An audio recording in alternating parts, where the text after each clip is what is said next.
Let's go. Good afternoon. Welcome everyone to the Dorman Lunch and Learn. Today, we're going to do Snap On the Big Red Scan Tool, a walk through the tool. The description on the Dorman website is a bit different. We can't make you an expert in an hour, but we're going to show you some of the features of this good scan tool. This is the ZEUS Plus that I have connected to a Dodge Journey, I believe that is. And we'll be looking through some stuff here. If you have any questions, remember we use the chat box. So there is the vehicle we'll be using. And we have the big ZEUS cart. I didn't bring that over. If you notice, if Doreen pans over here, we have it on the stand that comes in, and you can connect that to power and an HDMI, and you can use this anywhere. Or if you like to buy their big tower like we have, you are more than welcome to spend your money with Snap On that way, right? Not a bad thing. Anyway, let's get going. I'm Truglia. I am a bit under the weather.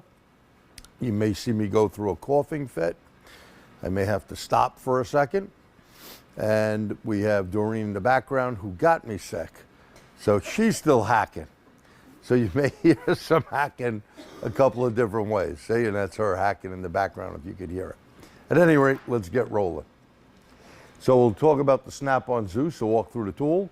We'll look at pre and post scan, PIDS, fuel trim, graphing, and much more, and we'll do it on the vehicle. Now, I did give you some screenshots here of the ZEUS. We'll go through a couple of them, but I'd rather go on the car first and maybe cover these a bit later.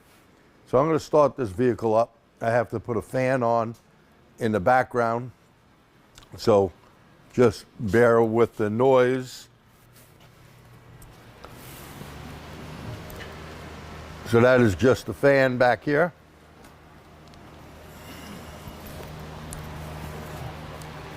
We'll start this thing up, see what type of problems it may have.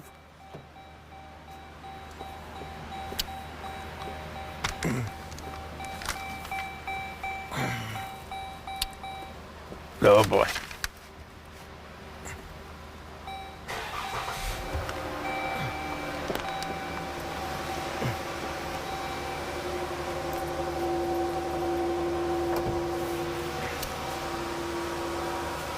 I did notice we have a check engine light on. So let's go in and we're going to diagnose it first generically. So you're going to watch the screenshots here on the ZEUS. We're going to go in. We're off the main screen and onto this screen here. We're going to press the scanner. It comes up with a Journey all-wheel drive. We're going to hit OK.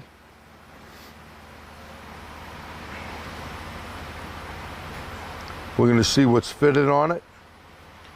And notice here, this is all the different systems on the vehicle.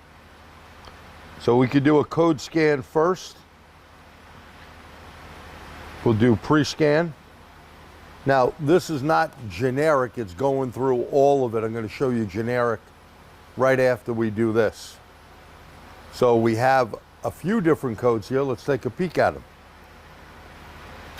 We got a P0128, thermostat rationality. That means it doesn't like something it sees with the thermostat. Something is not lining up, actually giving the right information. Got a transmission code, 128, also thermostat. As I scroll up, there is a wheel code sensor, left rear wheel speed sensor. And we have body control module. This thing has a bunch of codes. It's a real vehicle in for some work, and it looks like it needs a hell of a lot more work, right? We got a driver door unlock and lock switch. That is a problem. License plate lamp circuit, circuit short to battery or open stored. Another drivetrain, implausible data on ABS. And here's all the rest of the systems that look good until we get down to generic. And here's our generic stuff. So we have a permanent code 0A. That means even if you erase that 128, 0A mode 10 is still going to show up on the vehicle. And then you got monitor information. So this part right here, this OBD II codes, this is the generic part of the tool. Now it's super important when you're on the generic part, okay? And if you're not in an emission state and you go, I don't care about monitors, sure you do. You want to go home on that Friday night, or maybe you're unlucky and work Saturday nights, okay? When you want to go home and someone comes in and they're ticked off because their car just got released the other day and now is back with the "you suck" light on. That's right. Because they come in and they think you suck because they paid you to fix their vehicle, and the same light that was on before is currently on now. The light does not tell the consumer what the code is. Now the nice thing here with Snap On, and most tools that are this type of base, but we're on Snap On here, we could hit the button up top, this S button, and basically do a screenshot. Okay, so if I want to hit this button, just to give you an example, I could do, and you'll see the screen kind of made a shot. Let's do that again. So you see that, and it'll save the screen. You could also save the whole report, print it, and send it. If you hit the print button, and it'll come up. You can save the name of the report. I'll just show you basically what that report looks like. Come on.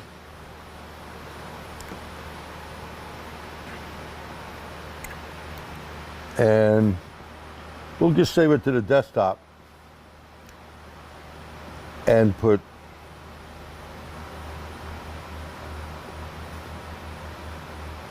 journey. And I can tell this car stinks up a storm. So now, if I want to see that report,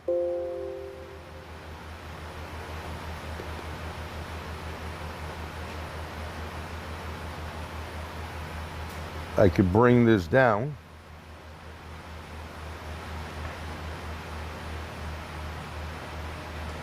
And we could actually go to the desktop.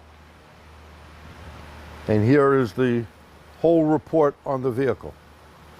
So all the issues found, you notice it tells you all the information there. I'm just going to move this other monitor so I can see any of your questions.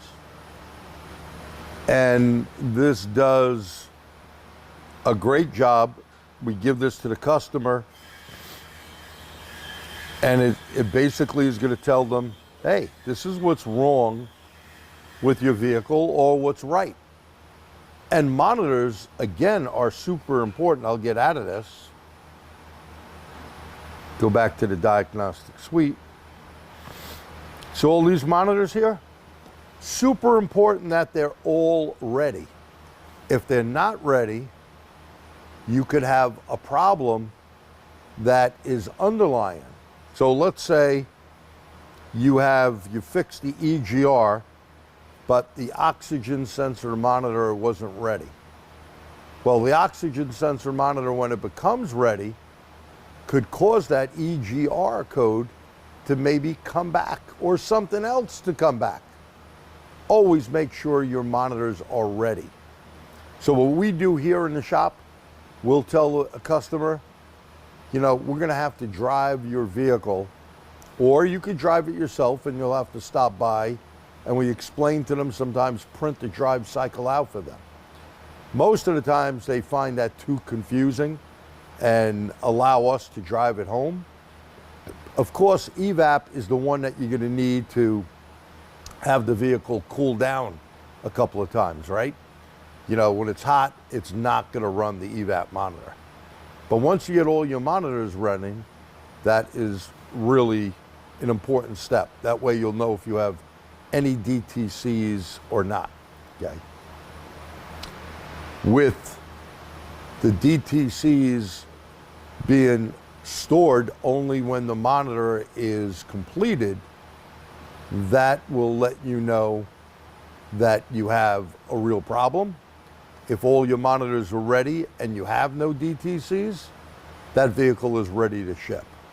It's a real rare case where the monitors are all ready and you see no DTCs, that it comes back with one after you repaired the vehicle. So remember, always go into generic OBD II first. Look at all the monitors. You got misfire, fuel, and comprehensive component. Those three monitors are always ready. If we were using some other tools, you wouldn't even see misfire, fuel, and comprehensive component. Why, you ask? Well, those are always ready in the background. They're always running. So the ones you need to be concerned about, most important, that started in 1996 here in the US, 98 up in Canada. That would be the oxygen sensor heater, the oxygen sensor, and the catalyst. That is equipped on every OBD II vehicle built, okay? Later on in about 2000, EVAP came into play, EGR, which was then switched over to VVT, secondary air.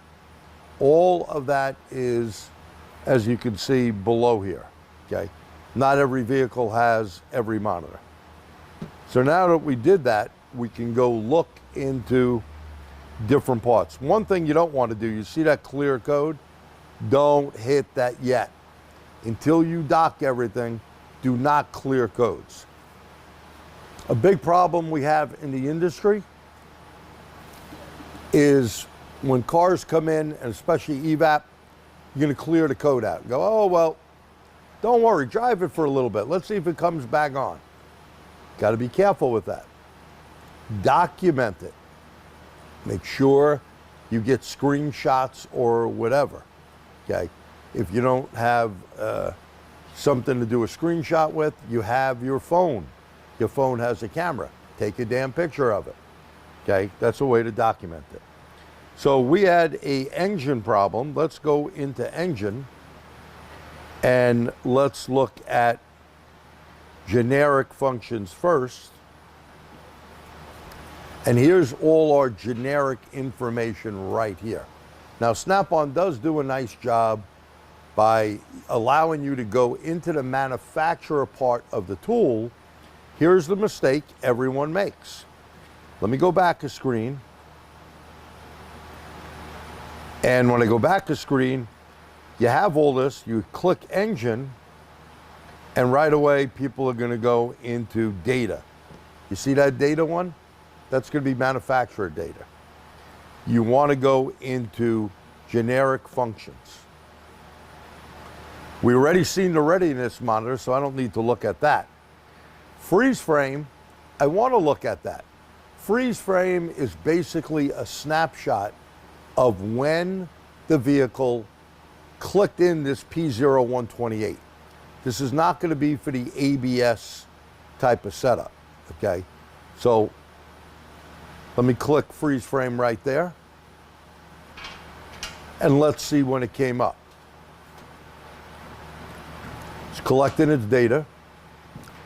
And you can see here the thermostat. You can tell it's a CAN vehicle. You see ECU code ID, E8. Older vehicles would have the number 10 for the controller.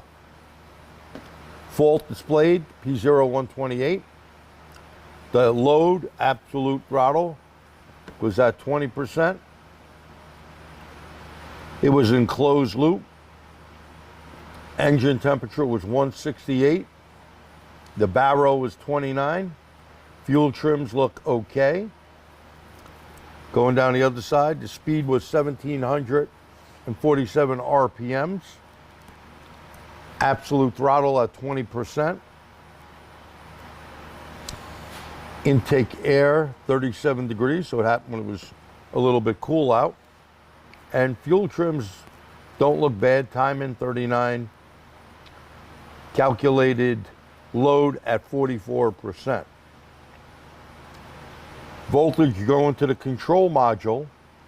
You see that one there? 14.48 volts, 14 volts, 484 millivolts. We know we got good voltage going there. Always check that PID because that can be a problem.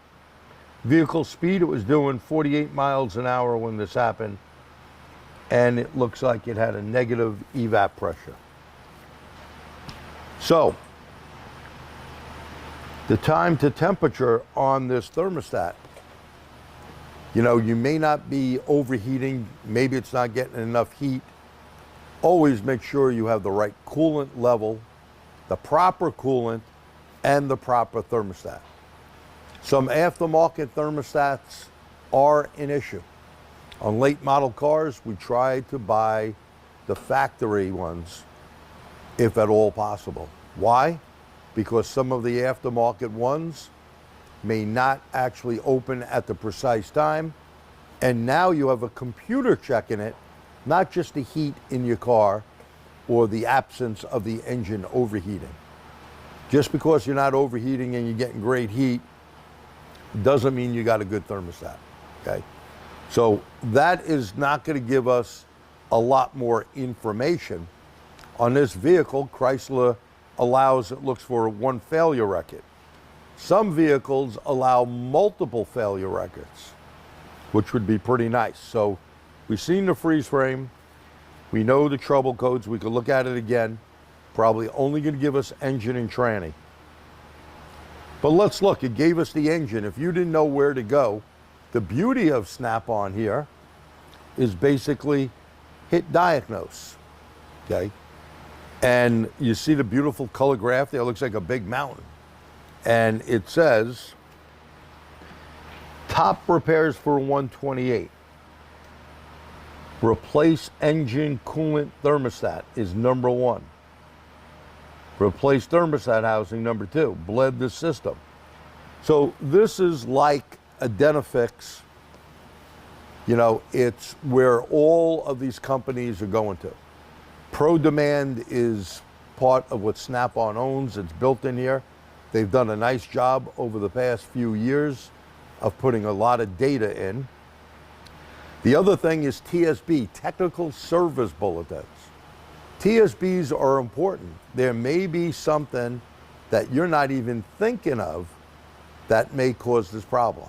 So let's see, click on TSB. We got a few of them here. It says engine and coolant, journey 2011, 12, 13, 14, 15. Campaign, they got some campaign on it.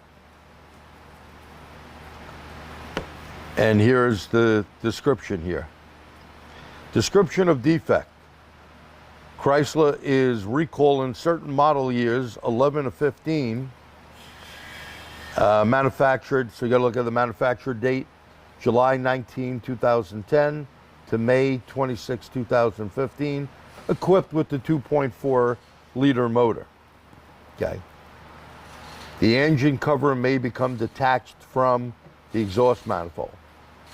And it says, if displaced, engine cover contacts exhaust manifold and there's an increase of fire. Well, that doesn't look like it's going to cause a thermostat issue, but probably something you want to make your customer aware of. So you could hit the print button and you basically could print this out for your customer. It was sticking on the desktop, and we can say, I'll make it Journey 2 or TSB.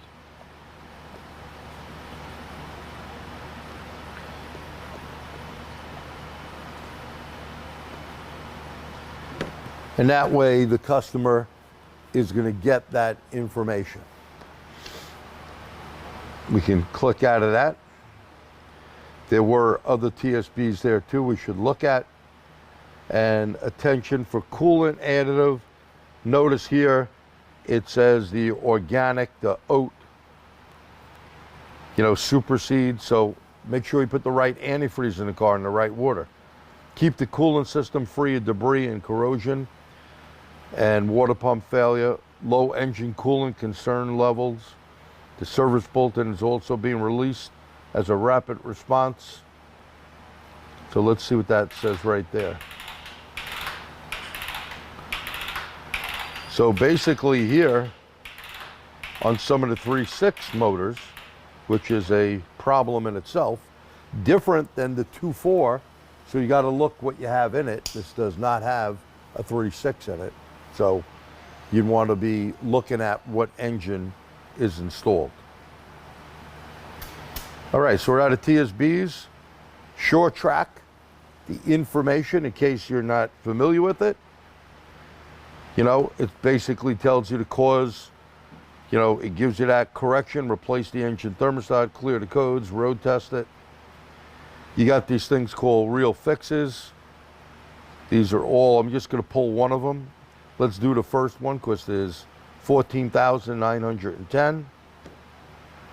Customer complaint, light is on. It said replace the coolant thermostat, clear the codes, perform a road test, and it seemed to fix their vehicle, right? You got industry experts. They're talking about here with the rationale code. It explains how the PCM is comparing it, what rationality actually means. And then it tells you here possible causes, everything from low coolant, thermostat operation, signal circuit shorted to voltage, temperature, sensor open. So it basically is giving you just-in-time training, you know, if you're not familiar with it. And you don't have to go anywhere but use your Snap-on scan tool.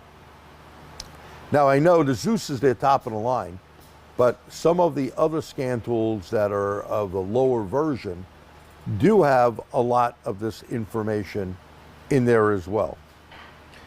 OEM fix repair information. So I'm just going to put a Journey RT. I think that's what that is. Let's hit OK. And this is going to pull up repair information for this vehicle. And you can see it is basically pro demand. And if I go into pro demand, you know, I can see recall campaign, thermostat information, and there I get all the other information that I need. Okay, so that is a pretty neat setup, all packaged in one little piece of equipment here. Okay, so let's go get out of this.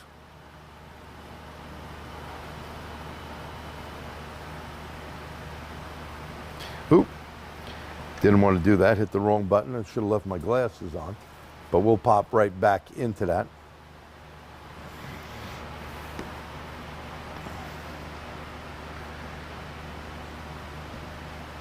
So we click on the diagnostic suite right there.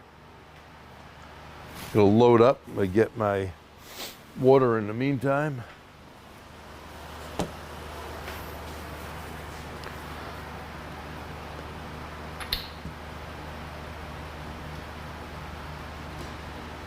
Journey comes up top. We're going to continue. Any questions, type them in the chat. Comments, something. We're going to look at some scan data coming up.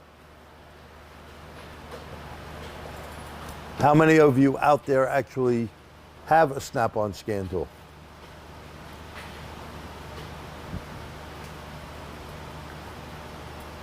You guys could type the letter S in. Okay, yes. And thank you for answering. That way someone's listening maybe. Good. Good. Good. So we got quite a few people. Thank you for answering back.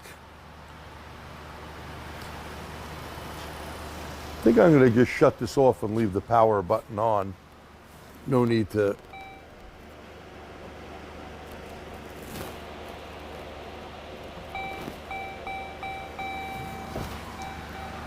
That way we can cut down on some of the noise.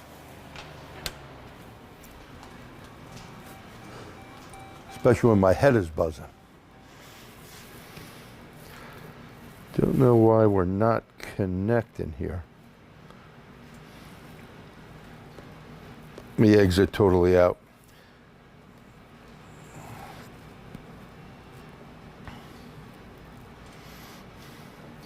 Well, that's booting up. We could look at a couple of slides. And I think we got a question or something. No, does this, that's a good question. Does it have typography? Snap On has not done that yet, to my surprise. That's a good question. But you got to be careful. There are some scan tools out there that do have typography. But the problem with some of the typography is it's not really accurate. It wouldn't be like working on, YTech or ISTA or one of those systems that are really giving you how the modules are connected. When you're on some of those other tools that give you the typography, it is not giving you how they're connected. It's just basically giving you eye candy to show you maybe a module is offline. Okay. And I don't know why we're not connected. Yeah, my pod is communicating.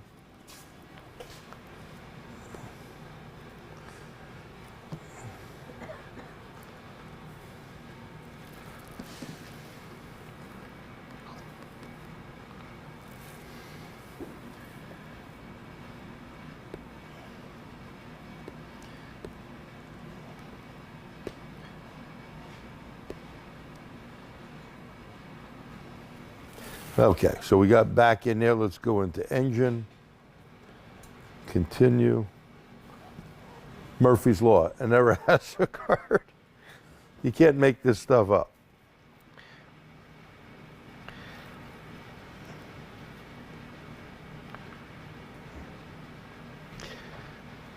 Let's see if I go somewhere else if an engine has occurred.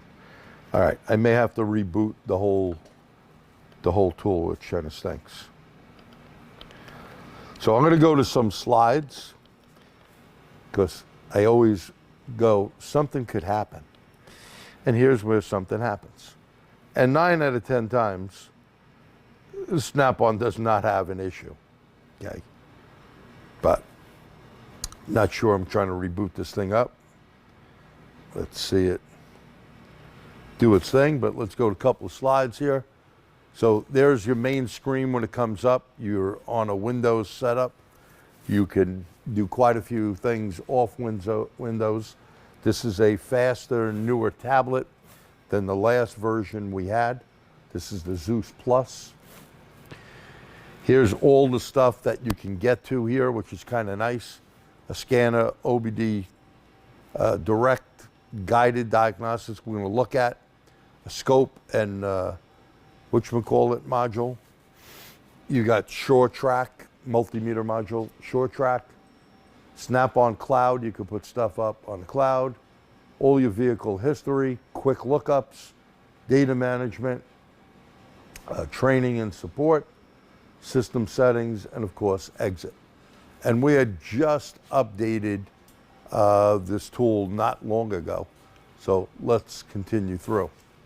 So going in, you can go directly in, as I did here, right into OBD, and it'll tell you what the protocol may be. It's looking for VPW. This was off a different car, obviously. And you could do this. Notice I put this in demo mode. There are vehicles in there, a GM, a BMW, and a few other cars that you could go in and practice if you own this setup. And here's where we were before: readiness monitors, mil status, troubleshooting, which you've seen quite a bit of, display current data, freeze frame. We did the freeze frame, display trouble codes, clear the codes, keep your finger away from that until you really have documented everything. Mode 5, 6, and 7 displays data that would give you some good information. Okay. So, yeah, sorry. Death by demo, yep, that sometimes happens, okay. But I think we're back up and we can get back here to the scan tool as I'm connecting. But isn't that Murphy's Law, you know, you test stuff out prior, it works, and then has a problem. So someone wrote in there they had a problem before 24B, but I don't know, we really have not had a problem. So let's go into data. And the nice thing here is just the way like GM did it years back. If you're working on an O2 problem, we would go there. We have an engine problem with the thermostat, so let's look at that data there.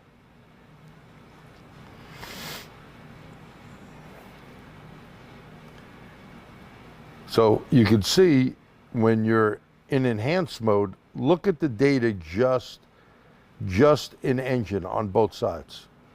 That could be quite overwhelming. And what most techs do is just become code dependent. They look for the code, but they ain't looking at data. What's a good data reading? Okay, and if we look at some of these PIDs, when I see targeted RPM, that is good. That is giving me a spec that when this thing starts up, they would like to see about 944 RPM. Obviously, I have the engine off now, so it's 0, okay? We can see all our APP voltages, that's accelerator pedal position. We could graph stuff, which is kind of nice, like if we wanted to graph this. We hit that little arrow, and we could graph it out. Now be careful with graphing, watch your scaling. Sometimes you think something is so far out of whack, but what are the numbers on the scaling? Okay, what are the numbers? So just looking down the list, there's a bunch of data. Your barometric pressure, this is a very important PID that could screw you over big time. So your baro, here we're at 29. Now if you're in Colorado, you're not going to be at 29, but here we are. But how about if it said we were at 27? That would be a problem. That's going to change fuel delivery and timing. And you'd go, well, that would set a code.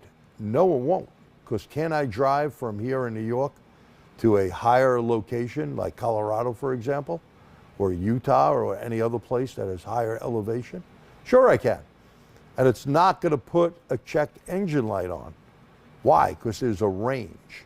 So if baro is off, all your fuel delivery and timing is off. That is something for you to look at on every vehicle, just like fuel trim numbers. Why don't you guys write in on long-term fuel trim, what number do you start worrying about you may have a problem on the vehicle, okay? You know, you can give me negative or positive numbers, or maybe both. Why don't you type those in, and I'll take a peek at that in a second after I'm done yakking here. Grams of air, well, that's important for a mass airflow sensor, right?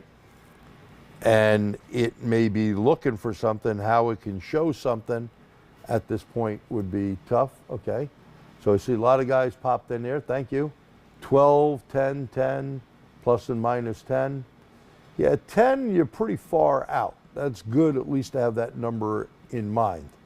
I usually look for 6 if there's something going on with the vehicle. A positive 6, a negative 6 is something that is actually going to affect the way that vehicle is running. But 10, you definitely have a problem. Once you get past that, you're probably going to set a P02 type of code. That would be a fuel system code. So keep that in mind as well. So we can get, you know, out of here. You can go to the next data group and see how much more information, like your load sensor. Notice right here we got 0 inches. Well, that's good because it ain't running, right? There's that baro pressure again. And it's nice that you can just keep clicking ahead and then get into all the next groups. If you wanted to go into O2 sensor, we could see that as well. And now you're concentrating just on O2s. So if you have a P0130 type of code, you're not going to go into the engine, you'd go into this O2 stuff here. And let's take a look here. I bet that a lot of you won't realize. Is this a fake reading? It says one of two O2 sensor voltages right here. This pit, I'm going to pop it up. You see where the voltage is at? 2.43. Is that a fake reading? Why are you getting 2 volts on this particular vehicle? Let's see if we know.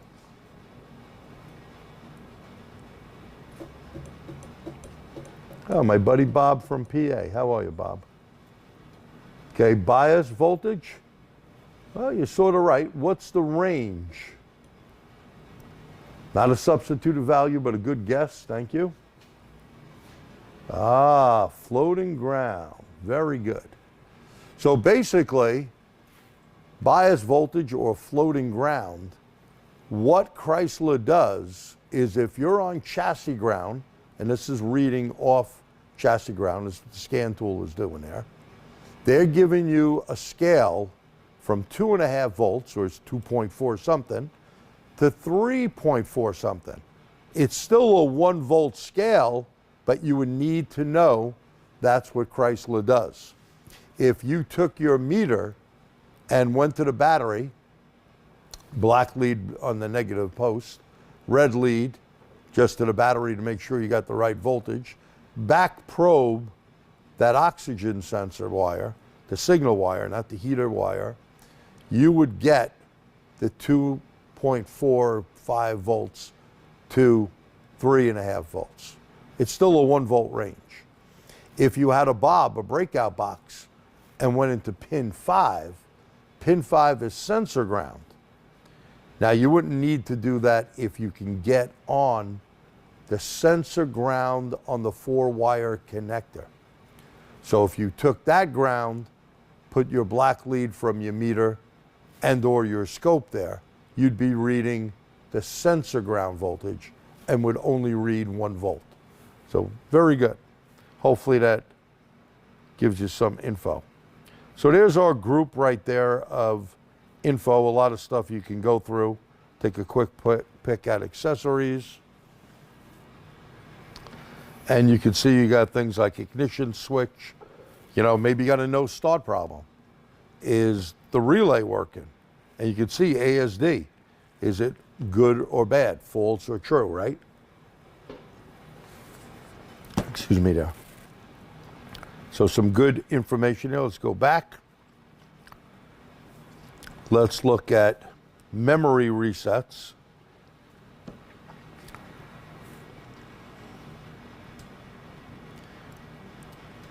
Now, you can do all adaptation memory.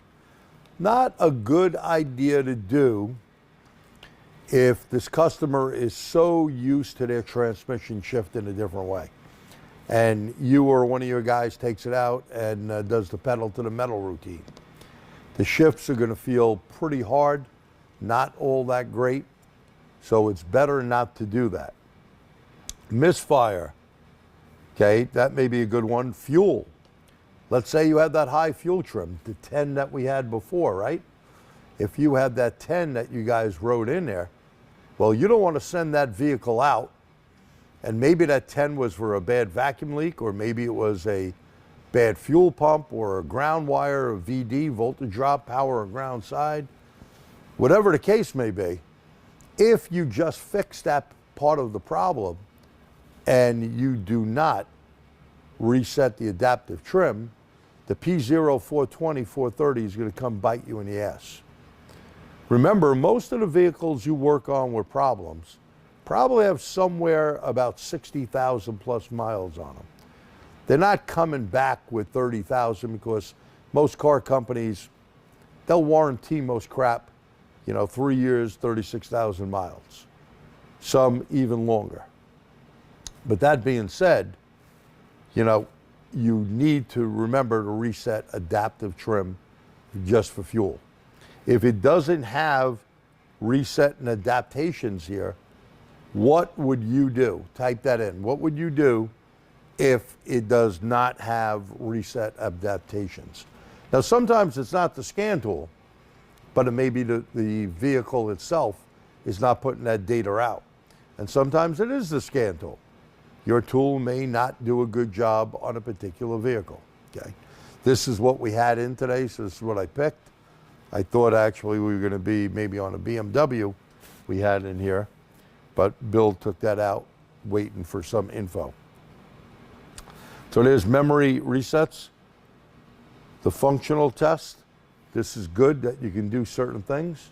Okay, someone wrote in, disconnect the battery, positive and negative, short them together for a couple of minutes. Well, more precise, connect battery cables together, 1 ohm resistor. So let's get that straight. Write this down. You want to get a 1 ohm 10 watt resistor. You want to make sure before you take the battery cables off the top of the battery, make sure the power to the vehicle, either the key or in this case the button, is off.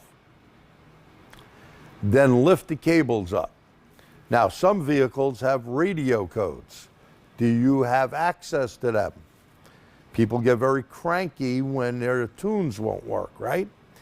They may be seat memories and all that other good junk. You may have a throttle relearn. Keep that all in mind before you're going to do something like take the cables off the battery. When you take it off, you're going to want to put the 1 ohm 10 watt resistor across the 2 cables. Do not let them hit the battery post, and definitely do not connect it to the battery cables when they're on the post. It's going to burn the 1 ohm 10 watt resistor up. So please don't do that, okay? How long do you keep it there? Well, depending on how many computers are on board. You get a late model 7 Series or an AMG Beamer, Mercedes rather, Land Rover, a high-end Caddy or a Lincoln, you're probably talking you'd want to leave it on there a couple hours. You know, a couple hours, that's ridiculous.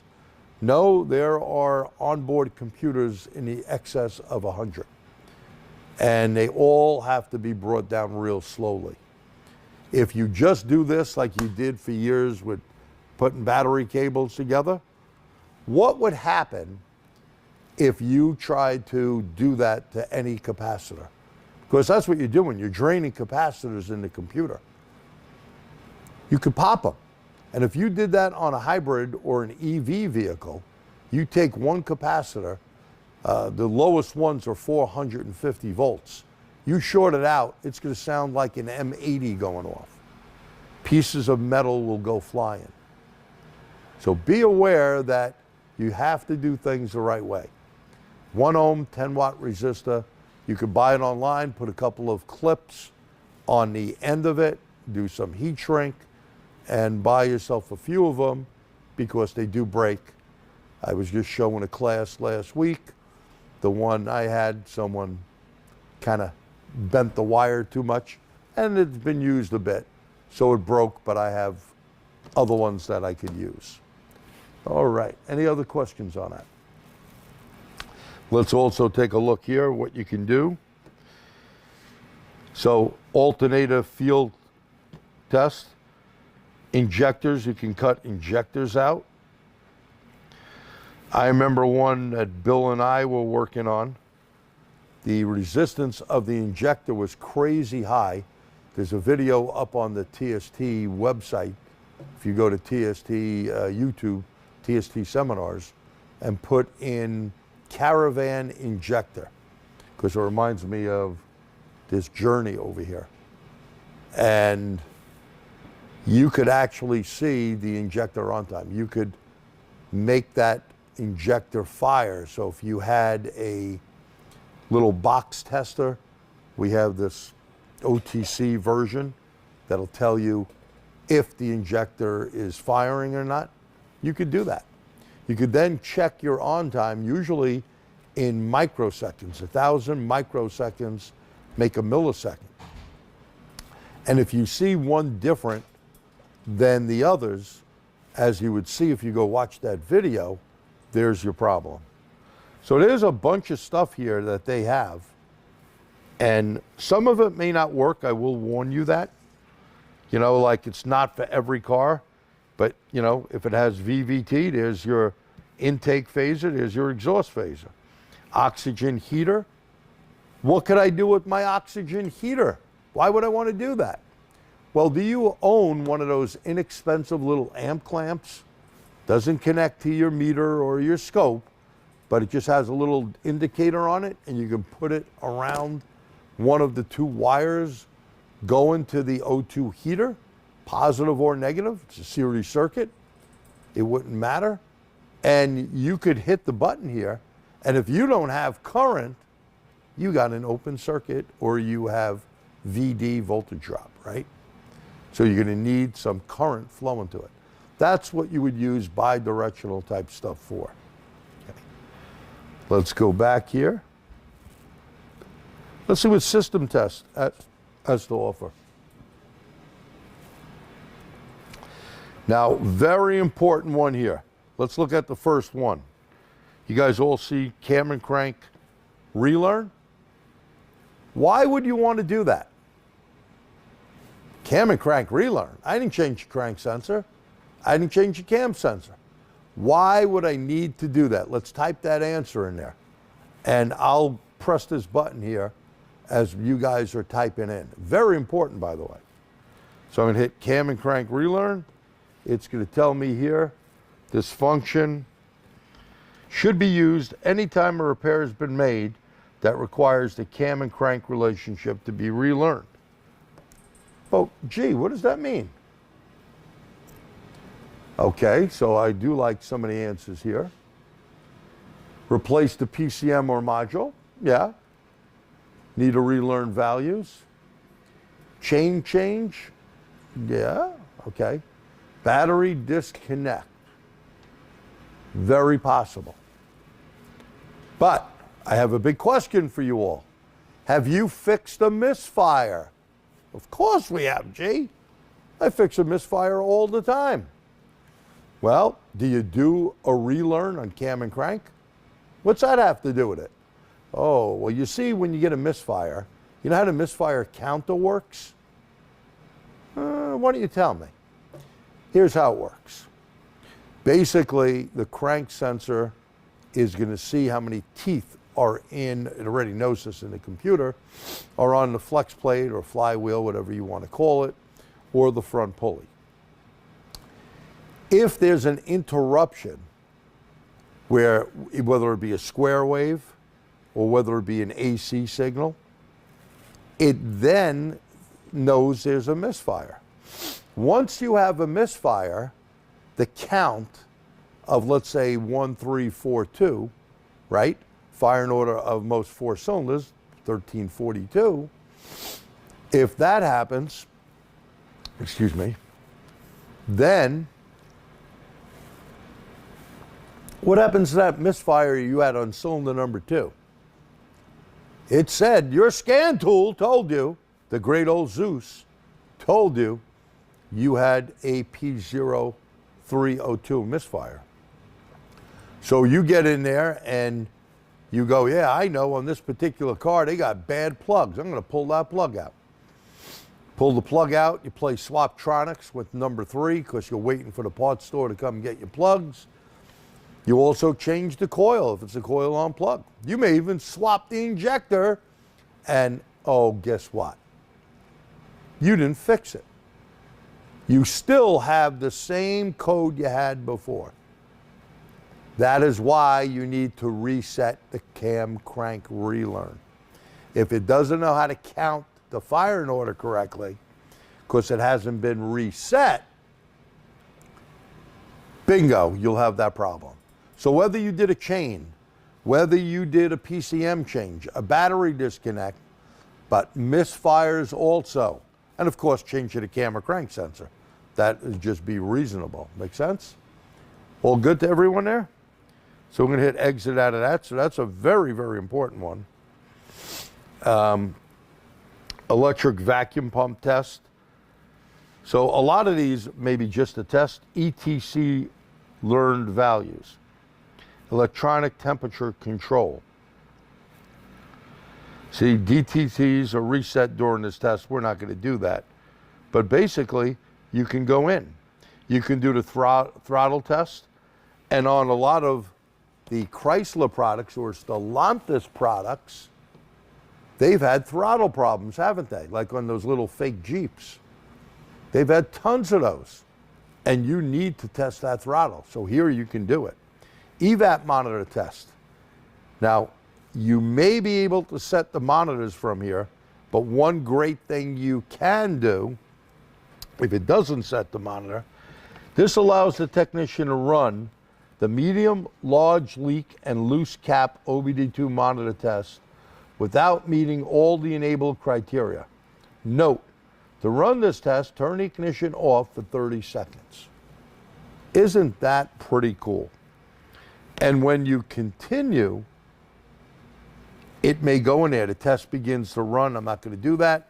But rather than taking your smoke machine out, I'd strongly suggest that you utilize the scan tool to do this. Not only on this vehicle, on many vehicles. Okay? Fords can do it. BMWs can do it. Mercedes can do it.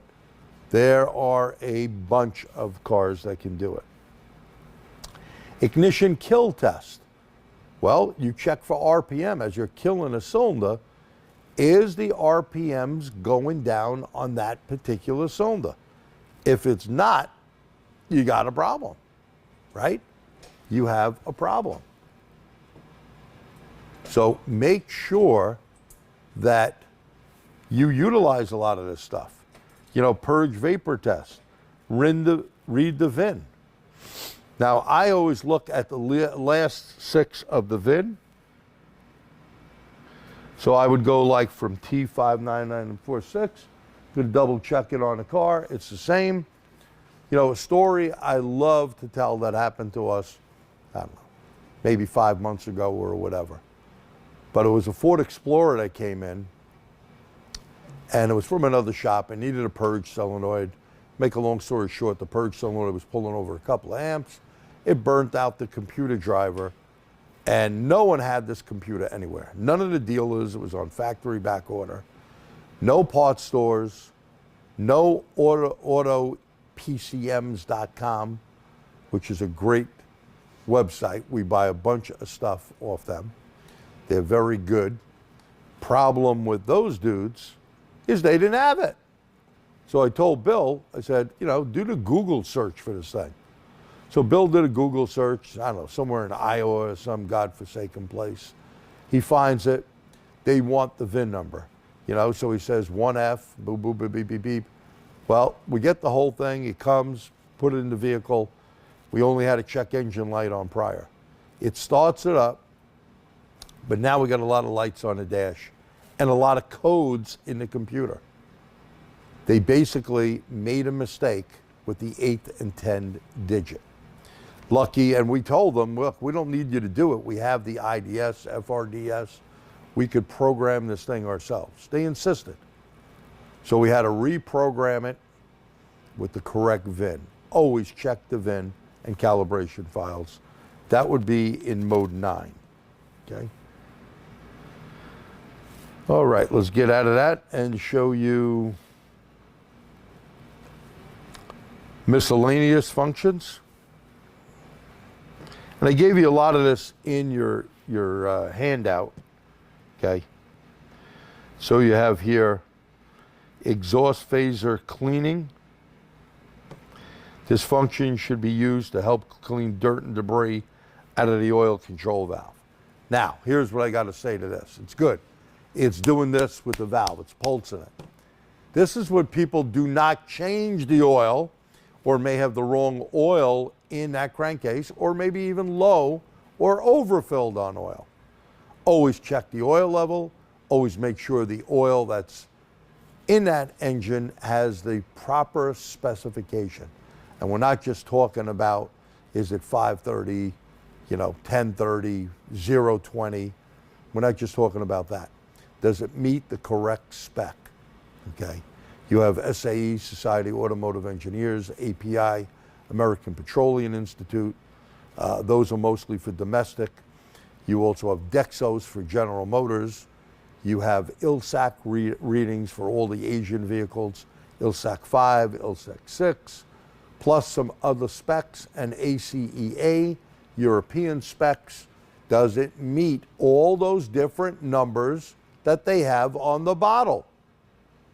And where do you find this info? Well, you can get it right off your ZEUS if you buy the Mitchell with it, or have a Mitchell subscription that you can connect to it. It'll give you all that. We look up every car we do an oil change on. Why? Because these engines are very expensive. They need the correct oil in there to operate, and if you put the wrong stuff in, you may be spending thousands of dollars and have an unhappy customer because you did some engine damage. So very important. So there's some stuff there, ECU information, that'd be like that mode 10. No communication, I don't know why, but not doing that. Enable emission rolls test mode. This procedure enables or disables simulated vehicle speed to the two front wheels while operating on a two-wheel dynamometer. So that is important. Why? Because you would get a DTC if you didn't do that. Troubleshooter, well, they've done a great job here for years with Troubleshooter. I mean, there's some good things in there. Remember giving suggestions with the spit test that I call it. You back probe an oxygen sensor. You look at the scan data of what the oxygen sensor is doing. You spit on your hands, or if you have some water around, you can do this. But, working on a vehicle, you don't get a lot of spit in your mouth.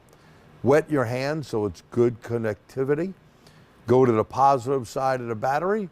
Go to the back probe pin. You should read high voltage on the oxygen sensor wire. If you were looking at short-term fuel trim, you should see short-term fuel trim high. That's a rich condition. What's it going to do? You should see negative numbers on fuel trim. Switch your hand now. You're going to have to wet it again. Spit on it. You lick. May not be a good day. You know what I'm saying? So no licking of the fingers.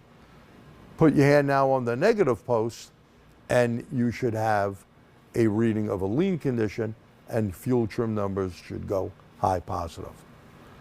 So ZEUS has a bunch of good stuff here, besides all their neat stuff. Look at all the different systems it can go through. We also have, if you go back, you can go into the guided diagnostic stuff here. And let's say you wanted to go into the charging system. You wanted to talk about the alternator, DC voltage test. Look at the information it's going to give you. Where to put your wiring, computer, a computer printout type thing there, a graphing representation. I remember doing some work on the Vantage, and all the stuff they've put in here is, some of that and much more. They've done a great job, and in my opinion, it's one tool to have in your shop. And I like this too. You see signature test? Let me just show you a signature test for a second, and then it's almost time to go. But a signature test is going to show you what the pattern should look like if you're using the scope part of it. That is important because you know what? When you start looking in surface information, they don't really give you a lot of this. Here it's all in your hand. All you have to do is connect your scope module or meter module, that's basically the same thing, to it. It goes right into the side of it. Now there's much more. I'll highlight a couple of things here on your handout. I gave you a lot of information in a short period of time. So you'll see all this stuff here. And when you have those codes, remember, you can go right into Diagnose. And if you subscribe to that on their higher end stuff, you'll be able to get it. And like the intelligent diagnostics here, you know, got an ABS problem, it'll go through the whole shooting match for you. You could graph stuff out. We didn't do that, but graphing, I think you can see this right here. Also, it'll tell you this here, smart data should only be used when the vehicle is at idle operation. If it sees something wrong, it usually flags it. Does it work all the time? I'll be honest with you, absolutely not. But it doesn't do a bad job overall. They've improved it over the years. Okay. Some related different tips that they give you. And they gave you a bunch of these different screenshots here. You've seen some of it I did. We went to the vehicle. I mean, look at this. You can get all this info. This is all off the tool. Everything you're seeing here. Okay. So, any questions before we call it a day? Okay. If there's no questions, I'll look at it, but I do want to cover a couple of things. Tomorrow, my buddy Swede Owen, who's not sick, will do a better job than I did today. Sorry about that. Out of energy, got another class to do tonight. That's going to be brutal. So tomorrow at the 22nd of January, 12 to 1, hoses, lines, and fittings. There's very important when you're talking about heavy-duty vehicles. So Swede does a great job. It'll be good to see him. I'll be on relaxing. I'll be working on my computer when I watch Mr. Swede tomorrow. Okay.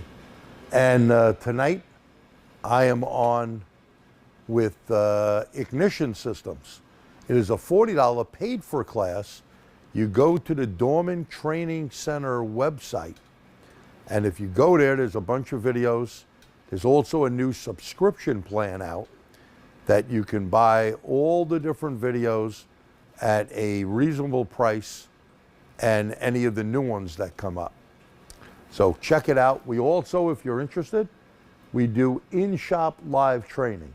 Your shop has to meet a certain criteria, meaning we need certain equipment while we're there. I'll be out in Indiana in probably about 3 weeks, doing a couple of classes there for a private shop. Josh will be down in Georgia doing one. And we have a bunch of hands-on classes. I still have 2 openings for my Thursday night. Thursday night, Doreen, is the class for LabScope? Yes. LabScope class. Pete is doing one down in Florida. This is hands-on. I believe the price is up on their website. I think it's about $250. You bring your LabScope. We walk you through using your scope so you can get more familiar with it. And Dorman has a bunch of other training classes coming up, as you'll see here if you go to their website. So I want to thank you for coming out. If you thought this was somewhat helpful to you, remember it was a